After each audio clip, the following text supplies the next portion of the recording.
ஜனநாயகன் அதான் சுமூகமாக பேசி ஒரு முடிவுக்கு வந்திருக்காங்க. ஒருவேளை இது சுமூகமாக ஆரம்பத்திலே கேஸ் வர போகாமல் இருந்திருந்தா படம் பொங்கலுக்கே ரிலீஸ் ஆயிருக்கும். இல்லைங்க, அவங்க போனதுலேயும் தப்பு இல்லை. இவங்க என்ன பண்ணிட்டாங்க, மலேசியாவில் வந்து நம்ம ஆடியோ லான்ச்சை முடிச்சுட்டு சென்னைக்கு வந்தோடனே சர்டிஃபிகேட் ரெடியாக இருக்கும் வாங்கிடலாம்னு நினச்சிட்டு வராங்க. இவங்க போய் கேட்கும் பொழுது இல்லைங்க படம் வந்து ஆர்சிக்கு போகும் அப்படின்னு சொன்னாங்கன்னா கோவம் வருமோ வராது. கோர்ட்டில் கிடைத்த நீதியை தான் நீங்கள் பார்த்துருப்பீங்க. இங்கே போங்க பொண்ணு மாறி மாறி அலகழிச்சதில் ஆகா நாம் தப்பு பண்ணுறோன்னா அப்புறம் தான் யோசிக்கிறேன். விஜய் அவர்களுடைய கட்சி சின்னமாக அந்த விசில் வந்ததுக்கு அப்புறமா இன்னைக்கு பாருங்க, ஏதோ ஒரு தொகுதியில் அந்த குப்பை அல்றவர் துப்புரவு பணியாளர் வந்து விசில் ஊதிட்டே வந்திருக்காரு. அவர்கிட்ட விசிலை பிடுங்கிருச்சு அந்த நிர்வாகம். இவன் எந்த இடத்துலையுமே விசிலை ஊதக்கூடாதுன்னா எப்படி? மீடியாக்கள் வந்து விஜயினுடைய புகழையும் மரியாதையும் கெடுக்கணும்னு நினச்சி தான் தொடர்ந்து இந்த கேள்வியை எழுப்பிட்டு இருக்காங்க. இப்போ விஜயும் வந்து ரொம்ப ஃப்ளூயண்ட்டாக பேசுகிறவர் இல்லை. நாளைக்கு இதே விஜய் வந்து 100 பேர் கேள்வி கேட்கும்போது பதில் சொல்கிற இடத்துக்கு வராரா இல்லையா பாருங்கள். கட்டாயமாக வருவார், அந்த நம்பிக்கை எனக்கு இருக்கு.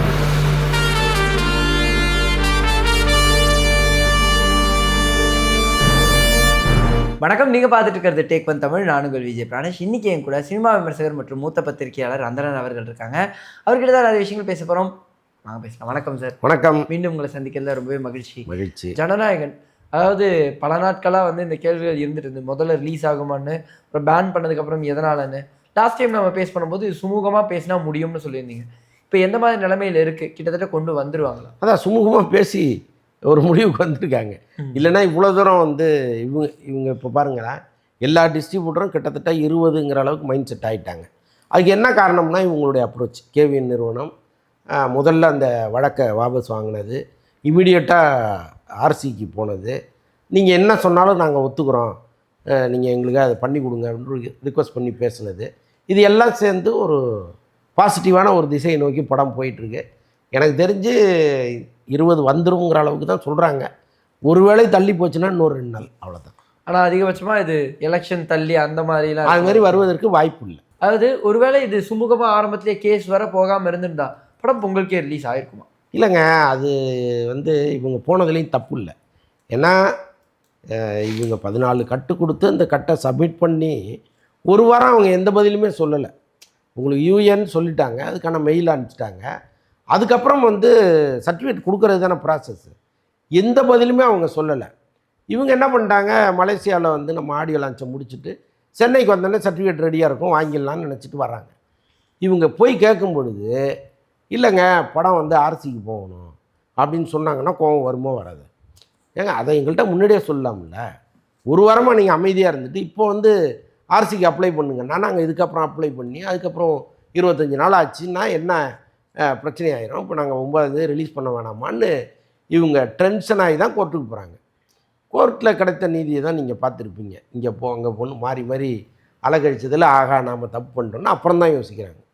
எல்லாருமே என்ன சொல்கிறாங்க, ஏன் நீங்கள் வந்து இந்த தவறை செஞ்சீங்க அப்படின்னா அது தவறே இல்லையே, யாராக இருந்தாலும் இந்த கோபம் வரதானே செய்யும். ஸோ அதன் காரணமாக தான் அவங்க போனாங்க. பட் இப்போ சரி நம்ம பண்ணு தப்பாகவே இருக்கட்டும், பரவாயில்ல, நம்ம வந்து சரண்டர் ஆயிடுவோம்னு ஆகிட்டாங்க. இப்போ பிரச்சனை இல்லை, பார்ப்போம், வெயிட் பண்ணி பார்ப்போம். ஆனால் சார் இப்போது நிறைய கட் பண்ணியிருக்கிறதா ஒரு சில விஷயங்களும் வந்துச்சு. ஈவன் தேட்டரிக்கல் ட்ரெய்லர் கூட ரிலீஸ் பண்ணியிருந்தாங்க. அதை தேட்டரில் போட்டிருந்தபோது இந்த கடைசியில் சொல்கிற டயலாக்கெல்லாம் மியூட் பண்ணியிருந்தாங்க. அப்போ அவங்க கொடுத்த கட்டுக்கெல்லாம் சம்மதிச்சிட்டாங்களா? இல்லை, இப்போ ஏற்கனவே 14 கட்டு கொடுத்து சம்மதிச்சு தான் அவங்க சப்மிட் பண்ணது. அதுக்கப்புறம் இன்னும் கட்டு அவங்க ஒன்றுமே சொல்லலையே, எதுன்னே சொல்லலையே, இனிமே தானே சொல்ல போகிறாங்க. ஓகே, அது வெளியில் பேசப்பட்டது என்னென்னா, ஒரு பைஜாமா போட்டுட்டு ஒரு அரசியல்வாதி இருக்கார், அவர் யார், விஜய் சாட்டையால் அடிக்கிறாரு, அந்த பைஜாமா போட்டவர் யாருன்னு கேள்வி கேட்க ஆரம்பிச்சிட்டாங்க. யார் அந்த சாருங்கிற மாதிரி. அது என்னடா ஏற்கனவே படம் பிரச்சனையில் இருக்குது, இது தேவையில்லாமல் ஒன்று கிளப்பி விட்றாங்களே அப்படின்னு வேணா மியூட் பண்ணியிருக்கலாம். எனக்கு தெரியல, மியூட் பண்ணாங்களான்னு தெரில. நீங்கள் சொன்னதுனால நான் சொல்கிறேன், ஒருவேளை அதன் காரணமாக வேணா பண்ணியிருக்கலாம். ஓகே சார், ஆனால் ஒரு சின்ன ஒரு சந்தேகமாக கேட்குறேன். நம்ம நிறைய இதெல்லாம் பேசுகிறதுனால விஜய் அவர்களுடைய கட்சி சின்னமாக அந்த விசில் வந்ததுக்கப்புறமா அதை ஈவன் சிஎஸ்கே மேட்ச்சில் கூட பயன்படுத்தக்கூடாது, ஐபிஎல்லில் கூட பயன்படுத்தக்கூடாதுங்கிறதெல்லாம் சரியா? இன்றைக்கி பாருங்கள், ஏதோ ஒரு தொகுதியில் அந்த குப்பை அல்றவர் துப்புரவு பணியாளர் வந்து விசில் ஊதிட்டே வந்திருக்காரு. அவர்கிட்ட விசிலை பிடுங்கிருச்சு அந்த நிர்வாகம்.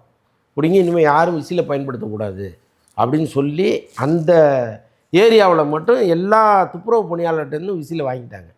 இவன் எந்த இடத்துலையுமே விசிலை ஊதக்கூடாதுன்னா எப்படி பணிகள் நடக்கும்னே நமக்கு புரியலையே. இப்போ வந்து பஸ்ஸில் கண்டக்டர் ஊதி தான் ஆகணும். இதுமாரி பல இடங்களில் விசில் வந்து ஒரு முக்கியமான சிக்னலாக இருக்குது. அப்போ அதை வந்து நீங்கள் பிடிங்கிட்டிங்கன்னா என்ன பண்ண முடியும்? இப்போ கிரிக்கெட் வாரியம் வந்து நாங்கள் இதுக்காக பண்ணலை, ஆரம்பத்துலேருந்து இப்படி தான் எங்கள் ரூல்ஸ்ன்னு சொல்கிறாங்க. ஆனால் நீங்கள் பழைய வீடியோலாம் எடுத்து பார்த்தீங்கன்னா விசிலை வச்சுட்டு பல பேர் ஊதிட்டு சார் விசில் விற்பாங்க சார். நான் கிரவுண்டுக்கு போயிருக்கேன் பாருங்க. அப்போ எப்படி நாங்கள் அனுமதிக்கலைன்னு ஒரு பொய்யை சொல்கிறாங்க அவங்க. அதுதான் ஏதோ ஒரு அழுத்தம், எங்கேயுமே விசிலை கண்ணில் காட்டிடக்கூடாதுங்கிறாங்க. விசில் காட்டினதுனால ஒருத்தர் போய் ஓட்டு போட்டுருவாங்களா என்ன? இப்போ அடிப்படையாக ஒரு உணர்வு இல்லாமல் எங்கேயோ ஒரு இடத்துல விசிலை பார்க்குறாங்க, உடனே போய் விசிலுக்கு ஓட்டு போடணும்னு யாராவது நினைப்பாங்களா? முட்டாள்தனமான ஒரு எண்ணம். அதை வந்து எந்தெந்த துறையிலலாம் சீரழிச்சிட்டு இருக்கு பாருங்க. ஆனால் சார் இந்த எல்லாருமே ஒரு கேள்வியாக கேட்டிருந்தாங்க, எல்லா பொலிட்டீஷியன்ஸும் கலந்துக்கிட்ட இடம் தான் NDTV, அங்கேயே இவர் போய் ஏன் கலந்துக்கல, அதுக்காக நேராக போய் மக்களை சந்திச்சிருக்காங்க, இப்போ வரைக்கும் ஏன் அவர் மீடியாவை வந்து சந்திக்கவே மாட்டேங்கிறாருன்னு ஒரு கேள்வி எழுதலை. இது எப்படி பார்க்குறீங்க? இல்லைங்க, நான் ஆரம்பத்துலேருந்து ஒரு விஷயம் சொல்லிகிட்டே இருக்கேன். மீடியாக்கள் வந்து விஜயினுடைய புகழையும் மரியாதையும் கெடுக்கணும்னு நினச்சி தான் தொடர்ந்து இந்த கேள்வியை எழுப்பிட்டு இருக்காங்க. இப்போ விஜயும் வந்து ரொம்ப ஃப்ளூயண்ட்டாக பேசுகிறவர் இல்லை. நீங்கள் முதல்ல அதை புரிஞ்சுக்கணும். அவர் வந்து ஏதோ ஒரு விஷயத்துக்காக தயங்குறார்.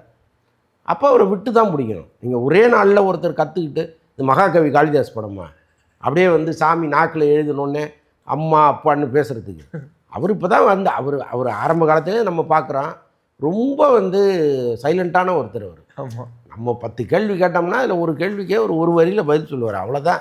அப்படி தான் நம்ம அவரை பார்த்துருக்கோம். அவர் இவ்வளோ தூரம் வளர்ந்ததே நமக்கு பெரிய ஆச்சரியமாக இருக்குது. இவ்வளோ தூரம் வந்தவர் ஏன் இன்னும் வளர மாட்டார்? நாளைக்கு இதே விஜய் வந்து 100 பேர் கேள்வி கேட்கும்போது பதில் சொல்கிற இடத்துக்கு வர்றாரா இல்லையா பாருங்கள். கட்டாயமாக வருவார், அந்த நம்பிக்கை எனக்கு இருக்குது. அதனால் ஒருத்தர் வந்து வரும்போதே அவரை வந்து முடிந்த அளவு மன ரீதியாக சிறுமைப்படுத்தி, ஐயோ வெளியில் வந்தாலே நம்மளை கடித்து கொண்டுருவாங்களோங்கிற அளவுக்கு ஒரு பீதியை கிரியேட் பண்ணி இப்படி தான் பண்ணுறாங்க. இப்போ என்ன அங்கே கலந்துக்கலைன்னா என்ன, இப்போ குடியா முடிவிடுச்சு? 10 வருஷமாக ஒருத்தர் பிரதமராக இருக்கார், மீடியாவை சந்திக்கவே இல்லை, அங்கே கேள்வியே கேட்க மாட்டேங்கிறாங்க. ஜெயலலிதா அம்மா காலத்தில் என்ன வாரம் உட்காந்து மீடியாவை பார்த்துட்டு இருந்தாங்களா என்ன? அவங்க அறிவித்தாங்க, அதாவது நான் தேர்தலில் வெற்றி பெற்று வந்தால் மீடியாக்களை வந்து மாதம் சந்திப்பேன்னு சொன்னாங்க. அதுக்கப்புறம் அந்த 5 வருஷம் அவங்க பார்க்கவே இல்லை மீடியாவை, அப்படி தான் இருந்தாங்க. அப்போது இவங்களுக்கு வசதிப்படுகிற நேரத்தில் மீடியாவை பார்க்குறது தான் அரசியல்வாதிகளுடைய வேலையாக இருக்குது. அவர் இன்னும் தயாராகலை, தயாரான பிறகு பார்ப்பார். அவருக்கு பதிலாக தான் எல்லாரும் பேசுகிறாங்கல்ல. இப்போ விஜயின் கருத்து தானே மற்றவர்களுக்கு கருத்தும். இப்போ இவரை விட்டுருங்க, புஷியானந்தை விட்டுருங்க, அதை வரைச்சுனா பேசுகிறாரு, அருண்ராஜ் பேசுகிறாரு, ராஜ்மோகன் பேசுகிறாரு, இன்னும் யாரெல்லாம் இங்கே இருக்கிற அவர்களும் செங்கோட்டையன் பேசுகிறாரு. எல்லாருமே தினந்தோறும் ப்ரெஸ்ஸை மீட் பண்ணுறாங்க, நாட்டு நடப்புகளை பேசிட்டு தான் இருக்காங்க. தாவேக்காவின் கருத்து தானே. விஜயே தான் வந்து சொல்லணும்னா விஜய் வருவார், வெயிட் பண்ணுங்க. எப்படி விஜயகாந்தை காலி பண்ணீங்க நீங்கள்? போகிற இடத்துல வர்ற இடத்துலலாம் அவரை டென்ஷன் ஆக்கி அடிக்க வச்சு என்னென்னவோ பண்ணீங்கல்ல. இப்போ அவருடைய குணம் என்னன்னு தெரிஞ்சுட்டு தானே அவ்வளோ பாடுபடுத்துனீங்க. இதே கலைஞரை எவ்வளவு கேள்வி ஏடிஎம்கே காலத்தில் கேட்டிருக்காங்க தெரியுமா?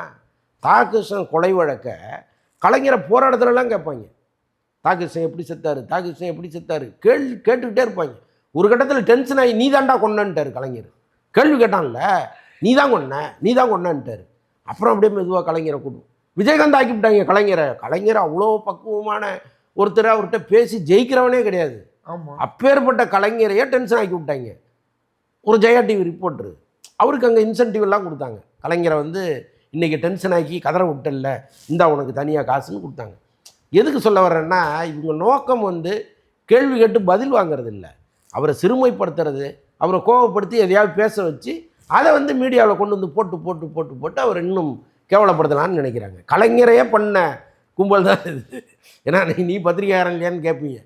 நம்மளும் அந்த இடத்துலேருந்து தான் வர்றோம். பட் இருந்தாலும் ஒரு உள்நோக்கத்தோடு ஒரு விஷயத்தை செய்யும்போது நம்ம ரொம்ப வருத்தத்தோடு பார்க்க வேண்டியதாக இருக்குது. கண்டிப்பாக அது ஒரு பிரச்சனை இருந்துக்கிட்டே தான் இருக்குது. ஸோ நிறைய விஷயங்கள் பேசணும் சார். இந்த ஒரு சந்திப்புக்கு ரொம்ப ரொம்ப நன்றி.